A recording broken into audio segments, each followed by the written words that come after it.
Hello friends, welcome back. This is the fifth question of test 1 and the question says, for the statement given below, select yes if the statement is true, otherwise select no if it is false. And the statement is, the cool access tier is recommended for long-term backups. Now before we check the correct answer to this question, I would like to give you an overview of what are access tiers and how many types of access tiers are there in Azure and for what purpose can we use a particular type of access tier. This will help you understand the concept of access tiers in Azure and you will be able to answer this question correctly as well as any other question that might appear on the exam related to access tiers in Azure. So this question relates to Azure Storage. In the cloud where data can grow quickly, it's crucial to manage storage costs wisely. And different types of access tiers in Azure Storage have different storage and retrieval costs that we need to understand. So here is this official documentation on access tiers in Azure. So Azure offers different storage tiers designed to fit various needs based on how often you'll access your data. That is, whether you will be accessing your data every day, once in a month, once in 6 months, or even in years. There can be various data access requirements based on the frequency of access required. And the other factor is how long you plan to keep your data. For example, some data needs to be kept forever. Some data you might need to keep for a certain period of time and then let go, or maybe delete it because you no longer need it anymore. And some data you might have to keep for several years because of some regulatory requirements. So based on how often you need to access your data, how fast you want to get it, and of course how much you're willing to pay, Azure offers 4 types of storage tiers, namely hot, cool, cold, and archive. Each of these access tiers is designed for specific types of data storage needs. So let's understand these 4 different types of access tiers in detail. The first one is the hot tier. The hot access tier is optimized for data that you need to access frequently or data that is actively used. So it has the highest storage cost but the lowest access cost. So this makes it ideal for data that is regularly read and written. An example use case would be if you can think of a very busy city which is alive and kicking with real-time data flowing from a lot of different IoT devices like traffic lights, environmental sensors, etc. Now the company managing this data needs it fast and often for things like adjusting traffic lights to ease congestion or for optimizing energy use. So this scenario fits well for the hot access tier simply because the data is in constant use. Now, although storing this data in the hot tier is pricier, but when you need data at your fingertips without any delay, this tier is worth every penny. So it's all about keeping the city running smoothly without waiting on data to load. So the hot tier is suitable for scenarios requiring frequent, fast access to data like real-time analytics and smart city operations where immediate data retrieval supports operational decision making, which might be critical to the business. The next tier is the cool tier. The cool tier is designed for data that is infrequently accessed and has a lower storage cost than the hot tier but higher access and transaction cost. That means storing data in cool tier is less expensive as storing it into the hot tier, but retrieving data from a cool tier is more expensive than retrieving data from a hot tier. So as you move from hot to cold to archive, the data storage cost will reduce while the data access cost will increase. So that's the correlation between the storage and retrieval costs associated with these 4 different types of access tiers. There's one more thing to note. When you're using a cool tier, the data must be stored in for at least 30 days. That is, the data in the cool tier should not be deleted or moved to any other access tier before 30 days. Otherwise, you will be charged for early deletion. So the cool tier is designed for data that is infrequently accessed, but the data is readily available for access whenever needed.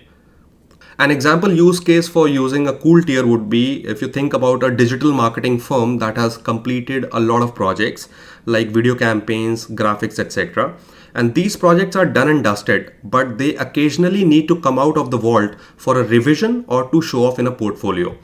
So because while these files are not needed daily, they are readily available whenever they need to be accessed. So the cool tier strikes the perfect balance, offering lower storage cost for this less frequent access. The next access tier is known as the cold tier. The cold access tier is a new storage class that was added later. Earlier there were only hot, cool and archive access tiers. And this cold access tier is also sometimes known as transaction optimized storage. Now the cold access tier is used or optimized for storing data that is rarely accessed or modified but still requires fast retrieval, and the data in the cold tier should be stored for a minimum of 90 days as opposed to 30 days in cool tier. The cold tier has lower storage costs and higher access costs compared to the cool tier. So the cool and the cold access tiers are more or less for the same thing, for storing data that is infrequently or rarely accessed. The point of difference is that data must be stored for at least 30 days when you're using cool tier, while data must be stored for at least 90 days when you're using a cold tier. And when you're using a cold tier, the storage cost is less as compared to the cool tier, while the access cost is more as compared to the cool tier. Now the last tier to discuss over here is the archive tier. So archive access tier offers the lowest storage cost but the highest access and retrieval cost as compared to hot, cool and cold access tiers.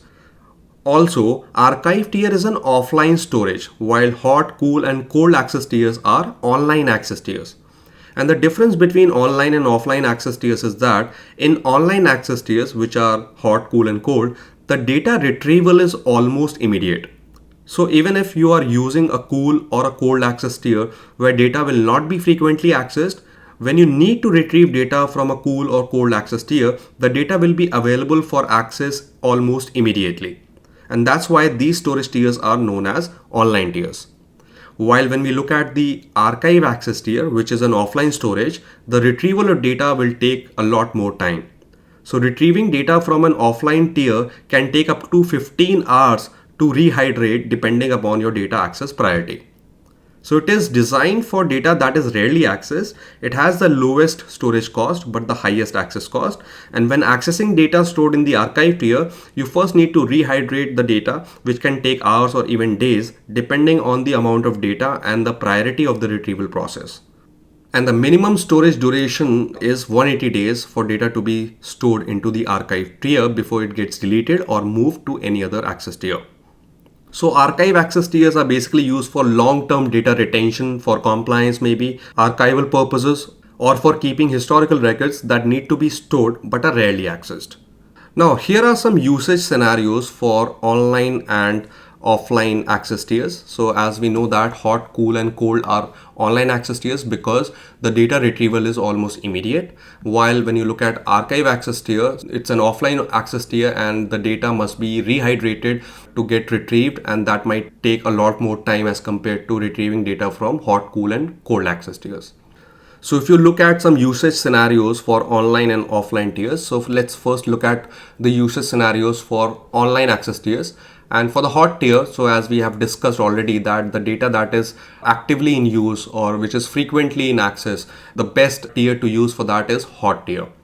While usage scenarios for the cool and cold access tiers include short-term data backup and recovery, which is to say that if there is a short-term data backup requirement, it is okay to use cool and cold access tier because you might need that backup, a short-term data backup almost immediately to restore your application's data. While when you look at archive access tier, so the usage scenario for this particular tier is long-term backup, secondary backup and archival data sets. So when you have to keep long-term backups, so the archive access tier is the go-to tier for this kind of scenario. So if we go back to our question, which says the statement is the cool access tier is recommended for long-term backups.